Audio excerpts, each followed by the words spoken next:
Ikiniit ng kampo ng Filipino WBO Super Featherweight Champion na si Charlie Suarez sa World Boxing Organization o WBO ang pagpapatupad ng mandatory rematch laban sa Mexican boxer na si Manuel Navarrete. Sa panayam ng Star FM Rojas, sinabi ni Suarez na handa siyang muling makaharap si Navarrete habang hinihintay na lamang ang kanyang kampo ang formal na desisyon hinggil sa rematch. Samantala, patuloy ang magandang performance ni Suarez matapos niyang patumbahin sa unang round si Manuel Avila sa kanyang pinakahuling laban. Dahil dito, umangat sa 19-0 ang kanyang win-loss record kabilang ang 11 knockouts. Umaasa ngayon ng kampo ni Suarez na matutuloy ang rematch bagamat posibleng maantala ito dahil sa planong unification fight ni Navarrete laban kay WBC champion o Shocky Foster.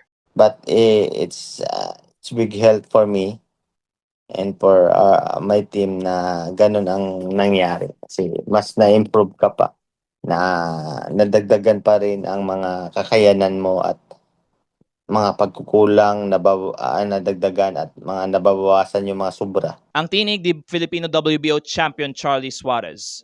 At yan ang balita mula dito sa 103.7 Star FM Rojas. Ito si Star DJ Neo and this Bombo Radio Philippines, the #1 radio network in the country, your trusted source of news and information. Basta Radio. Bombo